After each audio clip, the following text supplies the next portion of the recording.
सभी को नमस्कार। वंदे मातरम। आज हम वैदिक सभ्यता के बारे में अपने जो भी नोट्स हैं उनको वीडियो के माध्यम से कन्वर्ट कर रहे हैं। इसलिए मैं वीडियो देखने से पहले आप सभी मित्रों को इस चैनल को सब्सक्राइब करने के लिए और अधिक से अधिक शेयर करने के लिए निवेदन करता हूं। तो अपने YouTube चैनल का नाम वैसे तो अपने देख रहे हैं तो रणवीर फुलेजी नाम है। इंग्लिश में अगर करें तो RANVERFULEJI, हिंदी में लिखें तो रणवीर फुलेजी। और इस नाम से ये वीडियो है, ये अपना चैनल बना हुआ है। इस वीडियो को भी ज़्यादा से ज़्यादा देखें और ज़रूर शेयर करें। तो आज का टॉपिक रहेगा वैदिक सभ्यता। ठीक है, तो वैदिक सभ्यता क्या थी? यद्यपि सिंधु घाटी सभ्यता और वैदिक सभ्यता के बारे में थोड़ा सा कॉन्फ्लिक्ट रहता है कि वैदिक सभ्यता ग्रामीण थी जो बाद में विकसित हुई। सिंधु घाटी सभ्यता एक शहरी सभ्यता मानी जाती है। यानी होता ये है कि शहर से गांव बनते हैं, ये आम परंपरा रही है। लेकिन सिंधु घाटी सभ्यता जो एक शहरी सभ्यता थी, उसके पतन के पश्चात वैदिक सभ्यता आई। तो कहीं न कहीं अनेक जो भी इतिहासकार है उसमें विवाद का विषय बना रहता है कि वैदिक सभ्यता पहले आई या सिंधु घाटी सभ्यता पहले थी। इसके अलावा यह भी रहता है कि वैदिक सभ्यता शहरी थी या ग्रामीण थी। इसी प्रकार सिंधु घाटी सभ्यता शहरी थी या ग्रामीण थी। लेकिन अनेक विद्वान इसको साबित करने के लिए अपने अपने तर्क प्रस्तुत करते हैं। अपने उन तर्कों से इतर केवल और केवल जो भी तथ्य है उनके बारे में पढ़ने का प्रयास करते हैं। तो आज का विषय हमने चुना है वैदिक सभ्यता को। ये एक ग्रामीण सभ्यता थी जिससे लगभग सभी परिचित हैं, क्योंकि वैदिक सभ्यता उन गांवों का उल्लेख किया गया है, उनकी परंपराओं का उल्लेख किया गया है, स्त्रियों के जो भी कार्यक्रम थे, उनके अलावा शिक्षा है, उन सभी का उल्लेख किया गया है। तो ये वैदिक सभ्यता क्या थी? एक ग्रामीण सभ्यता थी। अब आता है कुल मिला के टोटल वैदिक सभ्यता का जो कालक्रम है 1500 ईसा पूर्व से लेकर के, ईसा पूर्व की बात कर रहा हूं मैं, 600 ईसा पूर्व तक है वैदिक सभ्यता। सर्वप्रथम फैक्ट क्या कहता है? ये ग्रामीण सभ्यता थी। 2 नंबर, इसका कालक्रम रहता है 1500 ईसा पूर्व से लेकर के 600 ईसा पूर्व तक। कुछ लोगों के यहाँ दिक्कत आ रही होगी कि 1500 के बाद में 600 कैसे आया। तो मैं बता देता हूं, ये शून्य है जहां ईसा का जन्म होता है। इससे पहले, इसके बाद में तो अपने पता है 1 2 फिर 100 के बाद में 200 और आज 2023 है, ये चलता रहा है। लेकिन अगर बैक साइड में चलते हैं तो उनका क्रम -1 -2, इसका मतलब बढ़ते हुए क्रम में जाता है। तो जैसे यहां आ गया 1500 का काल, कौन सा? -1500 का। माइनस का मतलब पूर्व की बात कर रहे हैं ईसा से। 1500 के बाद में अगर शून्य की तरफ बढ़ेंगे तो इनकी संख्या बढ़ेगी नहीं बल्कि घटेगी। इसका मतलब यहाँ 1500 से लेकर 600 ईसा पूर्व तक का जो काल है वो वैदिक सभ्यता का काल माना जाता है। ठीक है,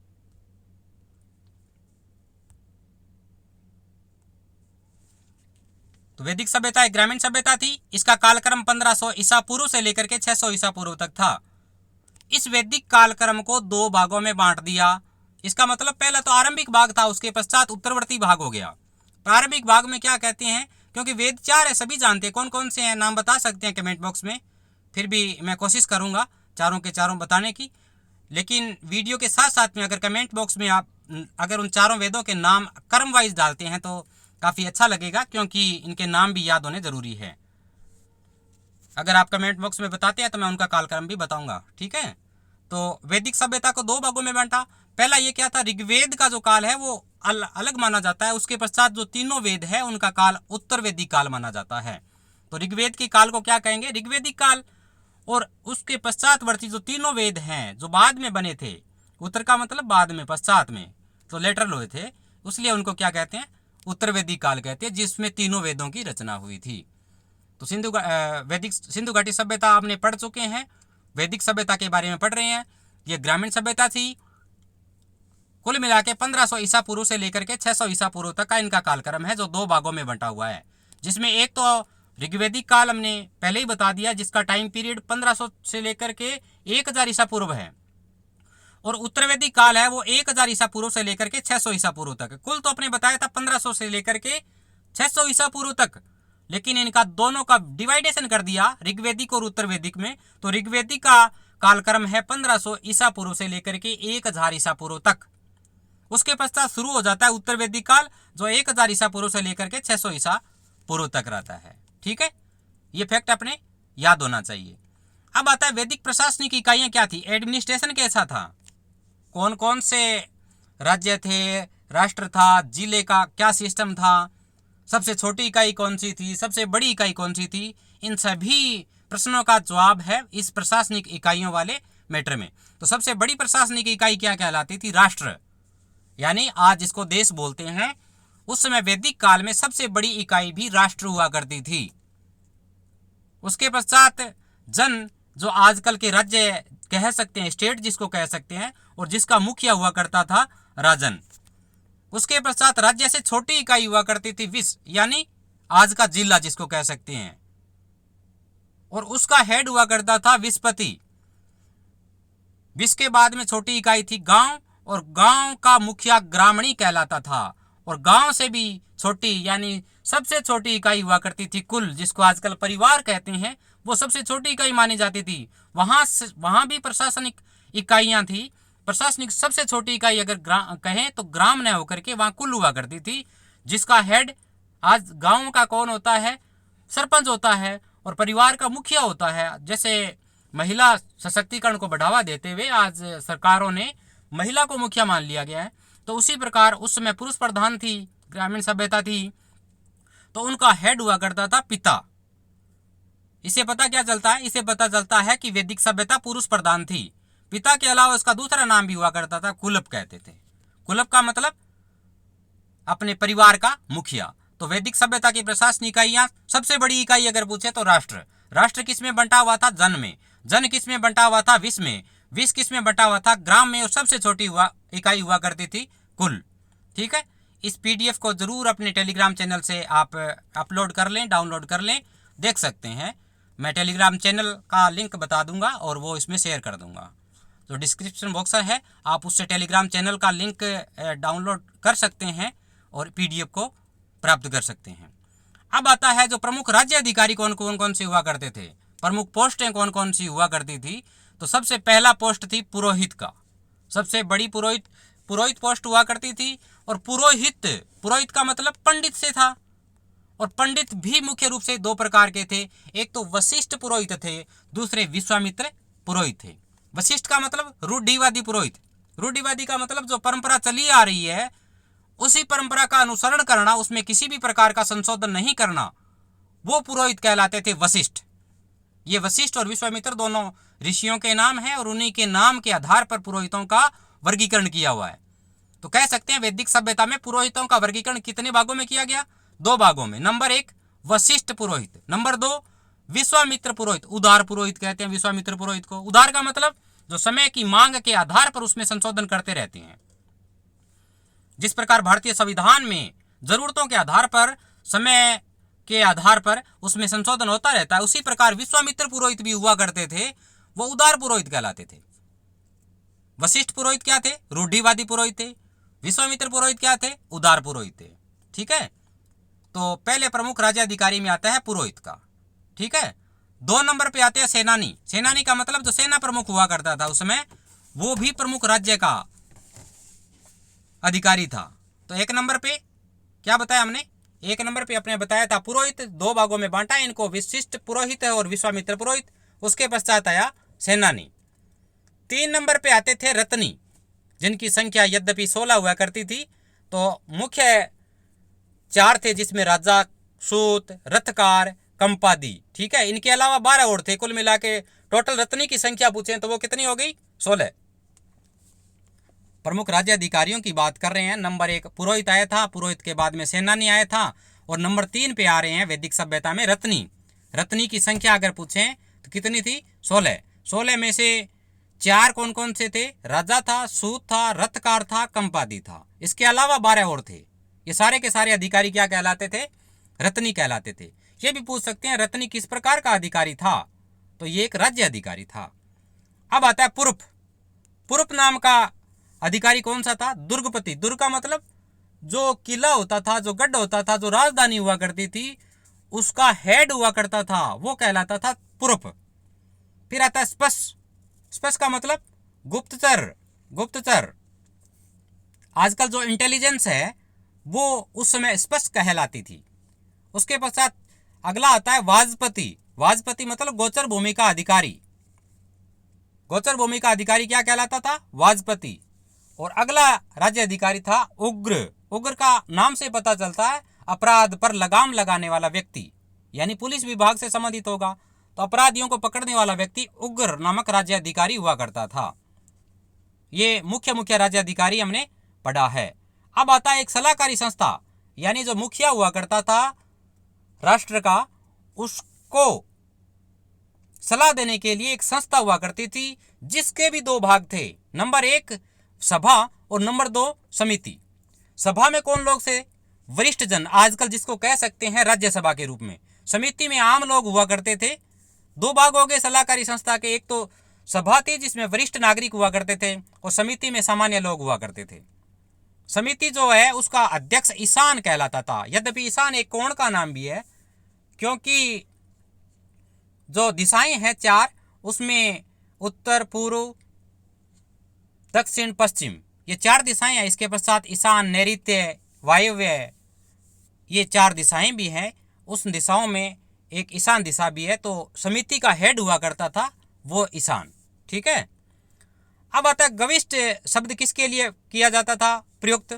ये गविष्ठ शब्द आता है कई बार एग्जाम में। गविष्ठ शब्द का प्रयोग वैदिक काल में कहाँ किया जाता था या किसके रूप में किया जाता था? यानी गायों की खोज के लिए किए जाने वाले युद्ध, क्योंकि उसमें मुख्य धन माना जाता था गाय को।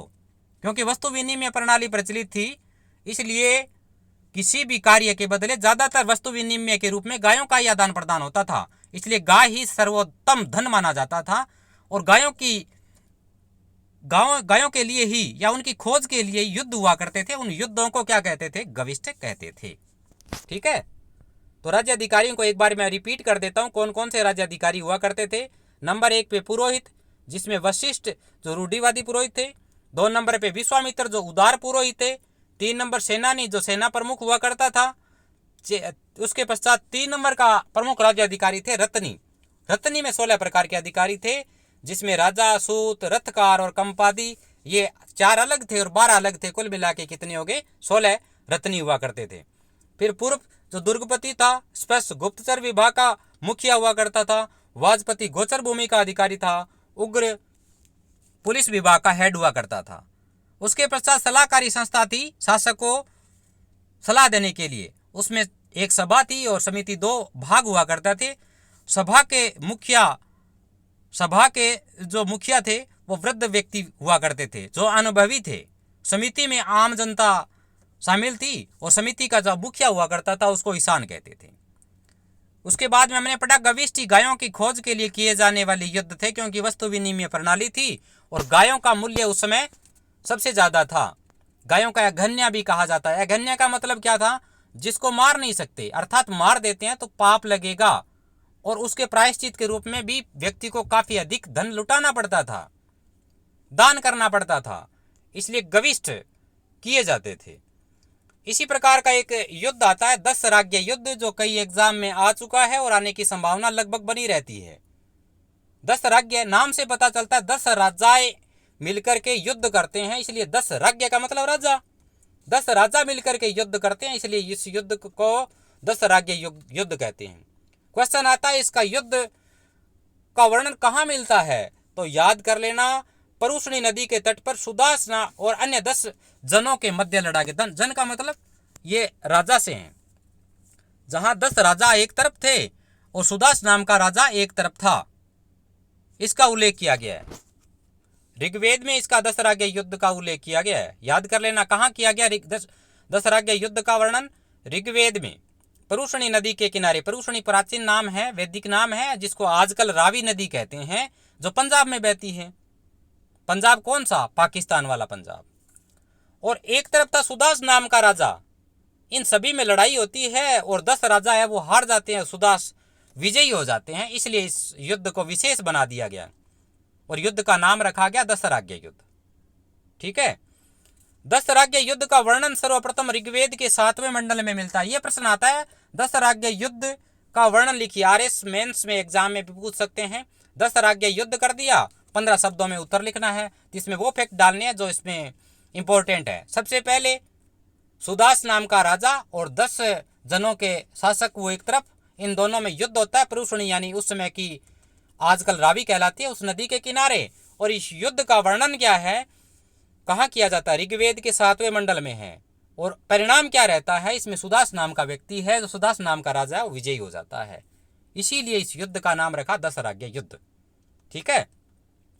अब चतुर्वर्णीय व्यवस्था जो वर्तमान में भी अगर कहें तो किसी न किसी रूप में परिलक्षित होती रहती है, जिसमें ब्राह्मण, क्षत्रिय, वैश्य और शूद्र के रूप में विभाजित किया गया है। तो चतुर्वर्णीय व्यवस्था का सर्वप्रथम अगर प्रमाण अगर पूछे तो वो मिलता है ऋग्वेद में। ऋग्वेद में भी कहाँ मिलता है चतुर्वर्ण में, ऋग्वेद के 10वें मंडल के पुरुष सूक्त में मिलता है। पूछ सकते हैं चतुर्वर्णीय व्यवस्था का सबसे प्राचीन प्रमाण कौन सा है, तो ऋग्वेद है। ऋग्वेद में कहाँ लिखा है, ऋग्वेद का जो 10वां मंडल, मंडल का मतलब अध्याय से है, 10वें मंडल के पुरुष सूक्त में दिया गया है 4 वर्ण। ठीक है। वैदिक समाज पितृ प्रधान था, वो अपने पहले ही बता चुके हैं। स्त्रियां यज्ञ में भाग ले सकती थी, जिनका नाम जो विदुषी स्त्रियां हुआ करती थी वो स्त्रियां यज्ञ में भी भाग लेती थी। इसके अलावा अनेक जो पुरुष प्रधान कार्य थे उसमें भी स्त्रियां भाग लेती थी। तो वैदिक काल में जो विदुषी स्त्रियां थी, कुछ के नाम मैं यहाँ मेंशन कर रहा हूँ, याद कर लें। इसके अलावा अन्य जो नाम है वो भी अपने नोट्स में लगातार मेंशन जरूर कर लें। एक लोपामुद्रा, दूसरा घोषा, तीसरा अपाला, चौथा सिक्ता, 5वां विश्वास। 5 नाम मैंने दे दिए हैं। ऋग्वेद की जो विदुषी स्त्रियां थी उनके नाम है। एक बार मैं वापिस बता देता हूं, लोपामुद्रा, घोषा, अपाला, सिक्ता, विश्वास।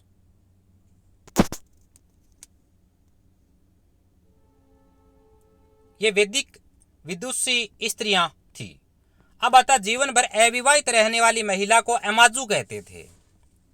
ये आते हैं एक दिवसीय जो परीक्षाएं आजकल चल रही है, उस परीक्षाओं में इस प्रकार के क्वेश्चन पूछ सकते हैं। अमाजू का मतलब क्या होता है, एक शब्द क्या आता है अमाजू। तो अमाजू एक वस्त्र के रूप में भी बता सकते हैं, एक खाद्य सामग्री के रूप में भी बता सकते हैं, और एक जीवन भर अविवाहित महिला को भी बता सकते हैं। तो अपने याद कर लेना कौन सा विकल्प सही है। तो जीवन भर अविवाहित रहने वाली महिला को अमाजू कहते हैं थे उस समय। वैदिक काल का मुख्य पेय सोमरस था। क्या था मुख्य पेय? सोमरस हुआ करता था। वैदिक काल के जो कपड़े थे, वस्त्र थे, उनका वर्गीकरण कितने भागों में किया गया है?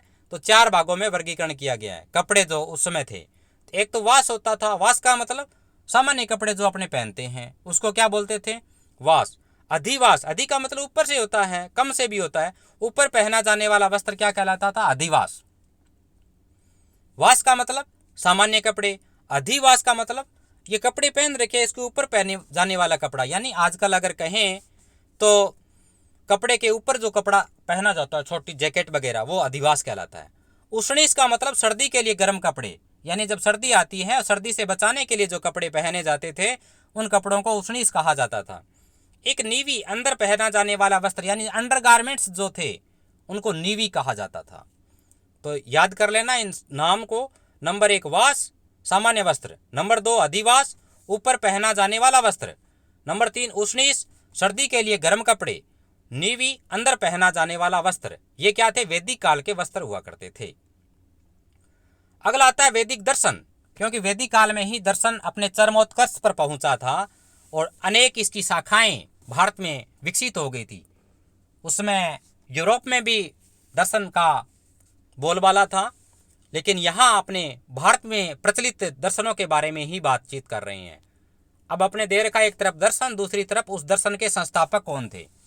चारवाक दर्शन, इसके संस्थापक थे चारवाक या बृहस्पति। वैसे चारवाक का मतलब क्या होता है? चरने वाले से होता है। इसका मतलब एक स्थान पर रहे, दूसरे स्थान पर चले गए, वहां कुछ खाया पिया, फिर आगे चले गए। चारवाकों का मतलब क्या होता है? यावत जीवत सुखम जीवत ऋणम कृत्वा घृतम पिबेत भस्मीभूतस्य देहस्य पुनरागमन कुतः। इसका मतलब जब तक जियो सुख से जियो। अगर उधार लेकर के घी भी पीना पड़े तो अपने पीना चाहिए, उसमें किसी भी प्रकार का गुरेज नहीं करना चाहिए। उस चारवाक दर्शन के संस्थापक माने जाते हैं बृहस्पति, या जिसका दूसरा नाम हुआ करता था चारवाक। उसके पश्चात योग, जिनके संस्थापक थे पतंजलि। आजकल पतंजलि योग पीठ बनी हुई है हरिद्वार में, तो योग से संबंध जो भी जानकारी अपने लगभग रखते ही हैं। चारवाक के जनक माने जाते हैं चारवाक यानी बृहस्पति, और योग के पतंजलि। उसके पश्चात आता है सांख्य।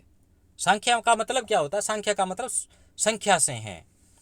इसके प्रणेता है कपिल मुनि। कपिल मुनि जो बीकानेर के कोलायत में कपिल मुनि की तपोस्थली माना जाता है, और ये सबसे प्राचीन माना जाता है। संख्या का मतलब इसमें जो पंच महाभूत है वो भी शामिल किए जाते हैं। आत्मा को भी तत्व माना जाता है। इस प्रकार के कुल 21 तत्वों की संख्या मानी जाती है, और सबसे प्राचीन होने के कारण इसे सांख्य दर्शन को आदि दर्शन भी कहा जा सकता है। 4 नंबर पे आता है न्याय दर्शन। न्याय के हैं महर्षि गौतम। पूर्व मीमांसा, अब मीमांसा को 2 भागों में बांट दिया, पूर्व मीमांसा और उत्तर मीमांसा। पूर्व मीमांसा जो पहले हुआ, उत्तर मीमांसा जो मीमांसा की दूसरी और बाद वाली शाखा है। पूर्व मीमांसा के प्रवर्तक थे जैमिनी, उत्तर मीमांसा के थे बादरायण। उसके पश्चात वैशेषिक है कणाद या उल्लूक। अब भारतीय षड दर्शन के बारे में बात करते हैं तो षड दर्शन ये जो चारवाक, योग, सांख्य, न्याय, पूर्व मीमांसा, उत्तर मीमांसा और वैशेषिक, ये पूर्व मीमांसा उत्तर मीमांसा 1 हो गए, इसलिए टोटल संख्या हो गई अपने पास 6। इसी को षड दर्शन कहते हैं। तो एक बार रिपीट कर देते हैं, बहुत इंपॉर्टेंट है। वैदिक दर्शन, वैदिक दर्शनों में उसके संस्थापकों के बारे में अपने यहाँ मेंशन किया है। चारवाक दर्शन के चारवाक या फिर कहीं कहीं बृहस्पति देखने को मिलता है। योग के पतंजलि, सांख्य के कपिल मुनि जो प्राचीनतम माना जाता है, न्याय के महर्षि गौतम हैं, पूर्व मीमांसा के जैमिनी, उत्तर मीमांसा के बादरायण, वैशेषिक के कणाद या उल्लूक। इसका मतलब भारत में सर्वप्रथम कण की खोज करने वाले व्यक्ति थे कणाद, जिनका दूसरा नाम उल्लूक मिलता है। यानी कहते हैं परमाणु की खोज किसने की थी? यूरोपियों ने की थी, लेकिन उससे पहले भारतीयों ने, वैशेषिक दर्शन के प्रणेता कणाद ने इसकी खोज की थी। लेकिन भारतीय जो ज्ञान है वो काफ़ी विस्तृत नहीं हो पाया, और इसका परमाणु का जो आविष्कार का श्रेय है वो यूरोपियों ने ले लिया। तो इन दर्शन को अपने नोट्स में ज़रूर मेंशन करें। अब आता है वैदिक काल में मुख्य व्यवसाय क्या था? तो एक तो कृषि का कार्य था और दूसरा पशुपालन। वैदिक काल के मुख्य व्यवसाय 2 थे, एक कृषि कार्य, दूसरा पशुपालन। गाय को अघन्य माना जाता था। इसका मतलब गाय की हत्या करना पाप माना जाता था। लेकिन सबसे प्रिय पशु घोड़ा, यहाँ विवाद नहीं करना है। सबसे प्रिय पशु की बात करें तो गाय नहीं है, सबसे प्रिय पशु घोड़ा था। लेकिन गाय अघन्या थी। अघन्या मतलब गाय को मार नहीं सकते थे। प्रमुख देवता वो दोनों कालों में, यानी ऋग्वेदिक काल और उत्तरवेदिक काल में अलग अलग माना गया। ऋग्वेदिक काल का प्रमुख देवता था इंद्र, और उत्तरवेदिक काल का प्रमुख देवता था प्रजापति। ऋग्वेदिक काल का प्रमुख देवता तो है इंद्र, उत्तरवेदिक काल में प्रमुख देवता हो जाते हैं प्रजापति। ठीक है। अब आता है वैदिक काल में मुख्य धातु श्याम अयस हुआ करती थी। इसका मतलब वैदिक सभ्यता के लोगों को लौह धातु का ज्ञान था, आयरन का ज्ञान था। लेकिन लोहे को उस समय क्या कहते थे? श्याम अयस कहते थे। श्याम अयस का मतलब लोहा। वैदिक सभ्यता के लोगों को कौन सी धातु का ज्ञान अधिक था? तो लोहे का ज्ञान अधिक था। ठीक है। व्यापारी पणी कहलाते थे। यहाँ व्यापारी शब्द ने आकर के क्या, कौन सा शब्द आता था? पणी शब्द आता था। मुख्यतः वस्तु विनिमय प्रणाली का प्रचलन था। ये अपने पहले ही बता चुके हैं। गायों की खोज के लिए जो युद्ध हुआ करते थे वो इसी का कारण था, क्योंकि वस्तुओं के बदले गायें दी जाती थी, और गायें काफी कीमती अघन्या मानी जाती थी। वस्तु विनिमय प्रणाली का मतलब वस्तु के बदले वस्तु। ठीक है। ऐसा नहीं है कि केवल वस्तु विनिमय प्रणाली ही प्रचलित थी, उनकी करेंसी भी थी, लेकिन ज्यादातर रूप से वस्तु विनिमय प्रणाली का ही प्रचलन था। अब एक शब्द आता है वैकनोट। क्या था? ऋण देकर के ब्याज लेने वाला सूदखोर व्यक्ति वैकनोट कहलाता था। पूछ सकते हैं वैकनोट या सूदखोर कौन था उसमें ऋण दे करके लोगों को पैसे दे दिए और उसके बदले ब्याज लेता था, वो व्यक्ति आजकल भी जो परंपरा चली आ रही है वो वैकनोट कहलाता था। सरस्वती को सबसे पवित्र नदी माना जाता था। यद्यपि गंगा, यमुना इन सभी का उल्लेख है, लेकिन सबसे पवित्र नदी उस समय वैदिक सभ्यता में सरस्वती को बताया गया। आजकल जैसे पवित्रतम नदी अगर कहें तो गंगा माना जाता है, लेकिन वैदिक काल की अगर पवित्रतम नदी की बात करें तो वो सरस्वती नदी मानी जाती थी। इसके अलावा सिंधु नदी भी थी। ऋग्वेद में गंगा शब्द एक बार, यानी इन शब्दों से पता चलता है कि किस नदी की कितनी महत्ता थी। गंगा शब्द एक बार दिया हुआ है ऋग्वेद में, यमुना शब्द 3 बार दिया हुआ है और सिंधु शब्द अनेक बार उल्लेखित किया गया है। इसका मतलब सिंधु भी काफी प्रचलित नदियों में से एक थी। सरस्वती नदी सबसे पवित्र थी, सिंधु नदी भी बहुत प्रचलित थी, लेकिन गंगा और यमुना शब्द कम होने के कारण गंगा केवल एक बार और यमुना 3 बार उल्लेखित किया गया ऋग्वेद में। ऋग्वेदिक नदियां और आज के उनके नाम, ऋग्वेदिक काल में जो नदियों के नाम है आज उनको किस नाम से पुकारते हैं वो इस प्रकार बताया गया है। जैसे क्रुब नदी को वर्तमान में कुर्रम कहते हैं, कुंभा को काबुल नदी कहते हैं, सुवस्तु को स्वात नदी कहते हैं, गोमती को गोमल नदी कहते हैं अभी वर्तमान की बात करें तो। सदानीरा उस समय हुआ करती थी, उसको गंडक नदी कहते हैं। सदानीरा प्राचीन नाम था, आधुनिक नाम उनका है गंडक नदी। दृष्टद्वती नाम और वर्तमान में जो घग्गर नदी है, हकरा जिसको कहते हैं, सरस्वती नदी भी कहते हैं इसको, उसका वैदिक नाम क्या था? दृष्टद्वती था। वितस्ता नदी का वर्तमान नाम है झेलम, अस्किनी नदी का वर्तमान नाम है चेनाब, परुषणी का नाम है रावी और शतुद्री का नाम है सतलुज। उसके पश्चात विपाशा का वर्तमान नाम है व्यास नदी। इन नदियों के नाम जरूर याद कर लेना। एक बार मैं रिपीट कर देता हूँ। जो भी वैदिक कालीन नदियाँ हैं, खासकर ऋग्वेदिक कालीन, उसमें कुर्ब का वर्तमान नाम है कुर्रम, कुंभा का है काबुल, सुवस्तु का है स्वात, गोमती का है गोमल, सदानीरा का है गंडक, दृष्टद्वती का घग्गर या सरस्वती, वितस्ता का झेलम, अस्किनी का चेनाब, परुषणी का रावी, शतुद्री का सतलुज, विपाशा का व्यास। ठीक है। अब आता है राजसूय यज्ञ। क्या होता था राजसूय यज्ञ? उत्तरवेदी काल में, यह ऋग्वेद से बाद की बात कर रहे हैं, उत्तरवेदी काल में राज्यारोहण के समय किया जाता था राजसूय यज्ञ। इसका मतलब जब राजा वृद्ध हो जाता था, उसके पश्चात उसका उत्तराधिकारी जब शासन के लिए राज्य के अपने जो गद्दी है उस पर आरोहण करता था, वो पद धारण करता था, तो उस समय जो यज्ञ किया जाता था उस यज्ञ का नाम था राजसूय यज्ञ। तो समझ में आ गई? राजसूय यज्ञ का संबंध कौन से वेद से है, ऋग्वेद से या उत्तरवर्ती वेदों से? तो प्रश्न का उत्तर आता है उत्तरवेदिक काल में। उत्तरवेदिक काल में राज्यारोहण के समय जो यज्ञ किया जाता था वो राजसूय यज्ञ कहलाता था। अब आता है वर्ण। वर्ण का निर्धारण ऋग्वेदिक काल में व्यवसाय के आधार पर, यानी जिस प्रकार के कर्म करता था उसी आधार पर, ब्राह्मण, क्षत्रिय, वैश्य और शूद्र कर्मों के आधार पर वर्ण निर्धारित होता था। लेकिन उत्तरवर्ती काल में क्या हुआ? जन्म को ही आधार मान लिया गया, यानी जिस वर्ण में के व्यक्ति के जन्म लिया है तो उसी वर्ण का वह बालक होगा। ये व्यवस्था कहां से शुरू हुई? उत्तरवेदिक काल में। ऋग्वेदिक काल में तो क्या था? जिस प्रकार के कर्म करेगा, वो किसी भी व्यक्ति की संतान क्यों न हो, जिस प्रकार का कर्म करेगा उसी वर्ण का माना जाएगा। लेकिन उत्तरवेदिक काल में व्यवस्था बिगड़ी और केवल जन्म के आधार पर ही वर्ण का निर्धारण किया जाने लगा। उत्तरवेदिक काल में हल को सिरा, आजकल जो हल होता है उनको सिरा कहते थे, जबकि हल के द्वारा रेखा जो खींची जाती थी उसको सीता कहते थे। सीता वैसे जमीन का पर्यायवाची है। उत्तरवेदिक काल में हल को तो सिरा कहते थे और हल की जो रेखा खींची जाती थी उसको सीता कहते थे। ठीक है। अब आता है वैदिक काल में मुद्रा की इकाइयां। यद्यपि वस्तु विनिमय की प्रणाली थी जिसके बारे में अपने चर्चा कर चुके हैं, लेकिन कुछ मुद्रा की यानी करेंसी की इकाइयां भी थी। किसके रूप में? एक निष्क, 2 नंबर पे शतमान।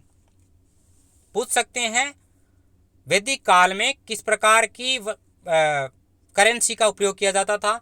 एक तो निष्क, 2 नंबर शतमान, 3 नंबर वस्तु विनिमय प्रणाली, 4 नंबर चारों।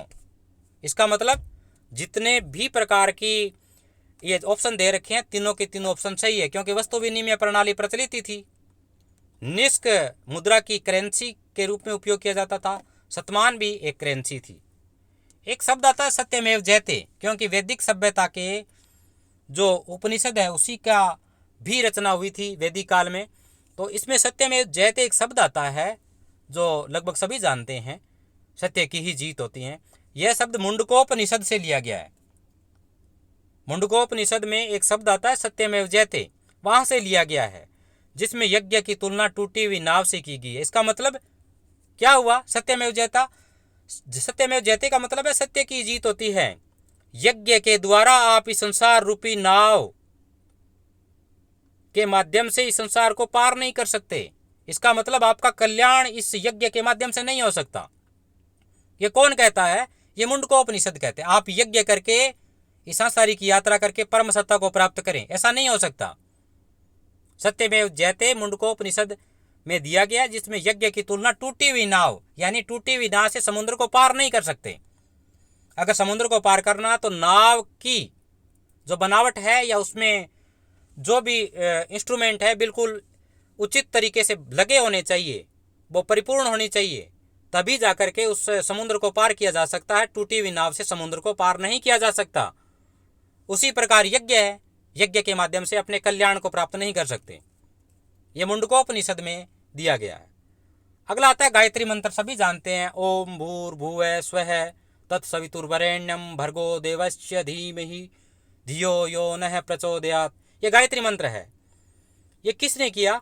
विश्वामित्र ने लोगों को आर्य बनाने के लिए गायत्री मंत्र की रचना की। पहला क्वेश्चन, किसने की गायत्री मंत्र की रचना? विश्वामित्र ने। दूसरा, क्यों की? लोगों को आर्य बनाने के लिए की इसकी रचना। जो सूर्य या सविता देवता को समर्पित है, यानी जो गायत्री मंत्र है किस देवता को समर्पित है? तो सूर्य देवता को। सूर्य को उसमें सविता भी कहते थे, सवित्री भी कहते थे। सावित्री नहीं है, सवित्री या सविता या सूर्य एक ही बात होती है। सूर्य का मंत्र बनाया था किसने? विश्वामित्र ने, लोगों को आर्य बनाने के लिए। वो मंत्र क्या कहलाया? गायत्री मंत्र कहलाया। समझ में आया गायत्री मंत्र क्या है?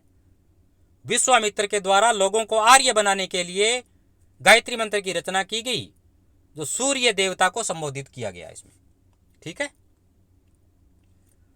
अब एक शब्द आता है कौशाम्बी। कौशाम्बी जगह का नाम है। अपने बौद्ध और जैन दर्शन जब पढ़ा था उसमें कौशाम्बी शब्द आया था, तो वही कौशाम्बी है। उत्तर वैदिक काल में कौशाम्बी पहला स्थल था, एक पहली ऐसी जगह थी जहां प्रथम बार पक्की ईंटों का प्रयोग किया गया। यानी कौशाम्बी क्या थी? उत्तर वैदिक काल में, क्योंकि ऋग्वेदिक काल में तो ईंटों का प्रयोग लगभग नगण्य था, लेकिन उत्तर वैदिक काल में क्या हुआ? ईंटों का प्रयोग, और ईंटों के प्रयोग के साथ साथ पक्की ईंटों का प्रयोग, और इस प्रकार का जो एकमात्र प्रमाण माना जाता है वो कौशाम्बी को माना जाता है। तो उत्तर वैदिक काल में कौशाम्बी पहला स्थल था जहां प्रथम बार पक्की ईंटों का प्रयोग किया गया। गोत्र क्या था? गोत्र नामक संस्था थी जिसका जन्म भी उत्तर वैदिक काल में हुआ। ये एक संस्था थी। वेदांत दर्शन के मौलिक ग्रंथ का नाम है ब्रह्मसूत्र। वेदांत का मतलब क्या हुआ?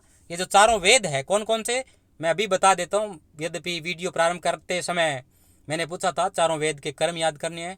ऋग्वेद, यजुर्वेद, सामवेद और अथर्ववेद। ठीक है, ये चारों वेद हैं। इन चारों वेदों के पश्चात, इन चारों वेदों के सार रूप में जो भी दर्शन है उनको वेदांत दर्शन कहते हैं।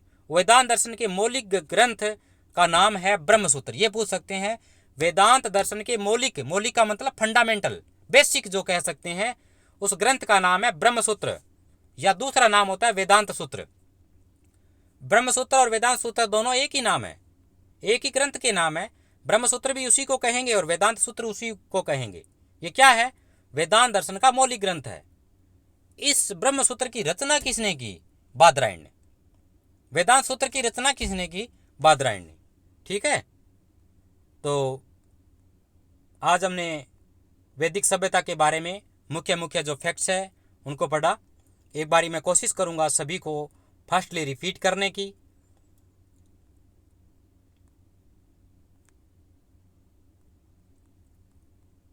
सबसे पहले पढ़ा, वैदिक सभ्यता एक ग्रामीण सभ्यता थी। इसका कालक्रम 1500 ईसा पूर्व से लेकर के 600 ईसा पूर्व था।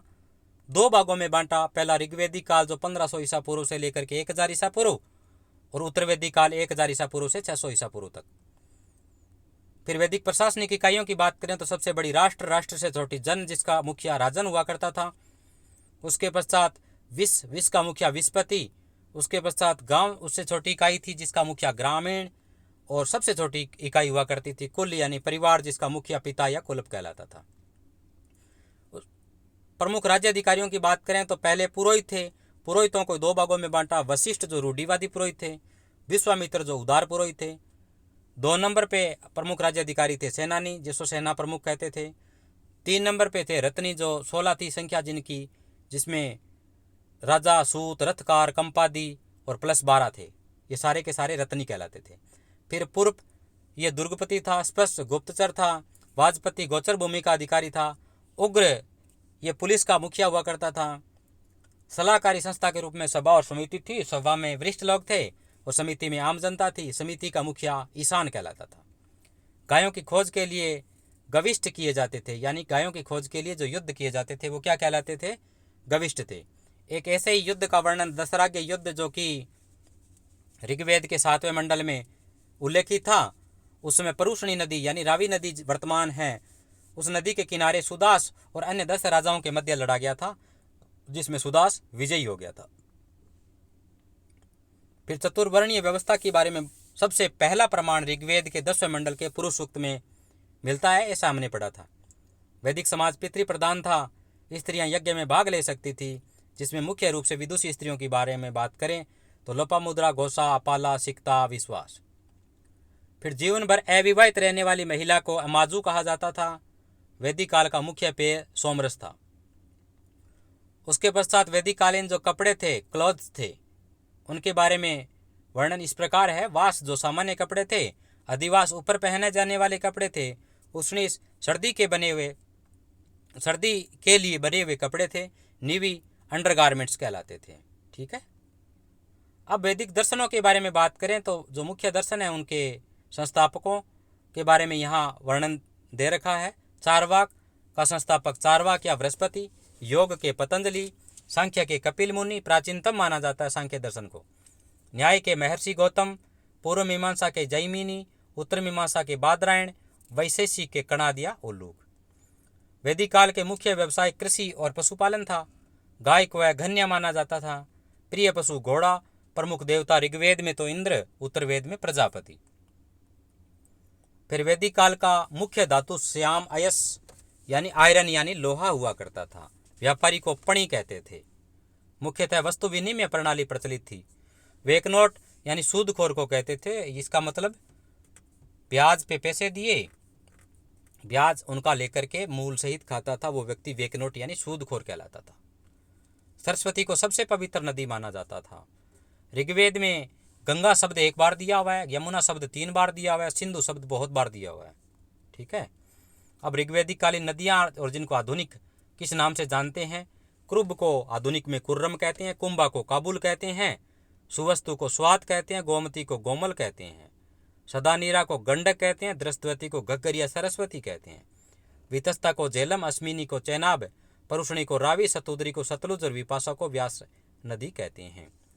राजसू यज्ञ उत्तर वैदिक काल में राज्यारोहण के समय किया जाता था। वर्ण का निर्धारण ऋग्वेदिक काल में तो व्यवसाय के आधार पर, जबकि उत्तर वैदिक काल में जन्म को ही इसका आधार मान लिया गया। उत्तर वैदिक काल में हल को तो सीरा कहते थे, जबकि हल के द्वारा जो लाइन खींची जाती, जो रेखा खींची जाती थी, उसको सीता कहते थे। ठीक है। वैदिक काल में वैसे तो वस्तु विनिमय प्रणाली प्रचलित थी, लेकिन मुद्रा यानी करेंसी की जो इकाइयाँ थी, इसमें एक थी निष्क, 2 नंबर थी शतमान। फिर हमने पढ़ा सत्यमेव जयते, ये जो मुंडकोपनिषद है वहाँ से लिया गया है, और इसमें दे रखा है सत्यमेव जयते में भी सत्य की ही जीत होती है और यज्ञ की तुलना टूटी हुई नाव से की है, यानी यज्ञ के द्वारा अपना कल्याण नहीं होगा। फिर गायत्री मंत्र की रचना विश्वामित्र के द्वारा की गई। इसका उद्देश्य था लोगों को आर्य बनाना, और गायत्री मंत्र है वो सूर्य यानी सवित्री यानी सविता देवता को संबोधित करके रचना की गई है। फिर हमने कौशाम्बी नामक स्थल को पढ़ा, जहां सर्वप्रथम पक्की ईंटों का प्रमाण मिलता है। यानी उत्तर वैदिक काल में था कौशाम्बी नामक स्थल जहां सर्वप्रथम पक्की ईंटों का प्रयोग किया गया। फिर गोत्र नाम की संस्था जो भी उत्तर वैदिक काल में विकसित हुई। वेदांत दर्शन के मौलिक ग्रंथ का नाम था ब्रह्मसूत्र या वेदांत सूत्र, जिसकी रचना बादरायण ने की थी। ठीक है, आप सभी का सहयोग इसी तरह बना रहे, यह सफर निर्बाध रूप से अनवरत प्रगतिशील रहे, इसी आशा के साथ इस वीडियो को जरूर लाइक करें, शेयर करें और चैनल को सब्सक्राइब करें। चैनल का लिंक ज़रूर शेयर करें। चैनल का नाम पहले भी बता दिया गया है और अभी आपके सामने स्क्रीन पर नाम दिया गया है, जिसमें हिंदी और इंग्लिश दोनों में है। तो आप सभी को इस वीडियो में अंत तक बने रहने के लिए मेरी तरफ से धन्यवाद। Thank you. जय हिंद। वंदे मातरम।